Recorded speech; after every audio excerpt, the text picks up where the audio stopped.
আচ্ছা, উনি কে? ভাই এত ছোটবেলার ছবি কই পাও? ওকে, এখানে সে যতটা সুইট দেখাচ্ছে সে বড় হওয়ার পর এত বেশি ফিট হয়েছে যে তার সে সুইটনেস আর নেই, অনেকটা হার্ড হয়ে গেছে। মানে আমি এটা প্রাসঙ্গিক অর্থে বলছি। সে একজন অভিনেত্রী, ভীষণ ওয়ার্কআউট করতে পছন্দ করে, খুবই ফিটনেস ফ্রিক। শিল্পা শেঠি? শিল্পা শেঠি না, একটু একটু ট্যান্ড ওনার স্কিন টোন। তার নামে একটা গানও আছে। তার নামে গানও আছে?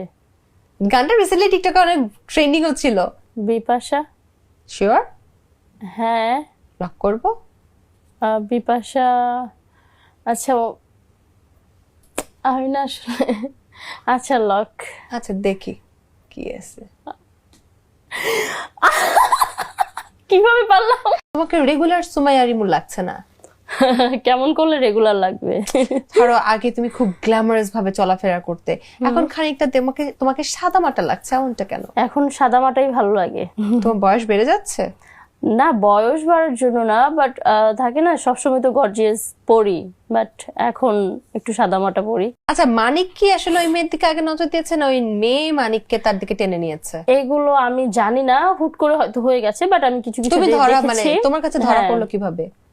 ওই ফেসবুক আগে থেকে লগইন করা ছিল। তুমি সব চ্যাট দেখে ফেলেছো? পাগলামি কি আগের চেয়ে কম করছো না বেশি করছো? আমি যার সাথে পাগলামি করি তার সাথে অনেক পাগলামি করি। তো আপাতত সোশ্যাল মিডিয়ায় অফ। সোশ্যাল মিডিয়াতে আসলে অন্যতম কারণটা কি ছিল? কারণ ছিল এই যে সবাই ভিডিও টিডিও করে, এটা তো এক প্রকার হচ্ছে ট্রেন্ড হয়ে গিয়েছিল, যে সবাই এখন থাকে না যে সবার ফোনেই হচ্ছে এখন টিকটক আছে, সবাই এখন ব্লগ করছে। তো যেহেতু আমি ফুড ব্লগ মানে খেতে খুব ভালোবাসতাম, তো ওই সময় আমি হচ্ছে ফুড ব্লগ দিয়ে শুরু করেছিলাম, দেন হচ্ছে টিকটক আইডি খোলা।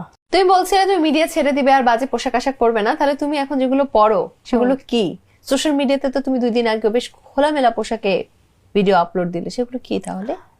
থাকে না যে অনেক প্রমোশনাল থাকে ড্রেস গুলো। মানে কি টাকা দিলে খোলামেলা পোশাক পরবে, না হলে পরবে না? না না, এখন প্রমোশনের জন্য তো সবাই ড্রেস পরছে। আর হচ্ছে মানুষ হয়তো সবসময় আমাকেই বলে আমি নাকি খোলামেলা, বাট হচ্ছে আমি একটা জিনিস সবসময় ফলো করলাম যে ছোটখাটো ড্রেস আমার মনে হয় না যে মানুষ পরে না, সবাই থাকে না একটু বডিকন পরে, তারপর হচ্ছে সবকিছু বোঝা যাইতেছে। ভাই এখনকার একদম মানে এটা একদম ট্রেন্ড হয়ে গেছে। সো ছোট পোশাক অতটা ছোট তো পরি নাই, জাস্ট হচ্ছে একটু ভালো লেগেছিল ড্রেসটা, ভাবলাম যে এটা আমি একটু পরে দেখে, সবসময় তো মানুষ আমাকে এক লুকে দেখছে। তাকেও গালাগালি করিনি, আমার সাথে যে আমার এক্স ছিল আমি তাকেও গালাগালি করিনি। কেন করব?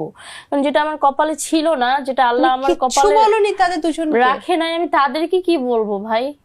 কি আমি গালি দিয়ে মুখ নষ্ট করবো নাকি? আমি তো বলেছি যে যাও, যে যার কাছে ভালো থাকে।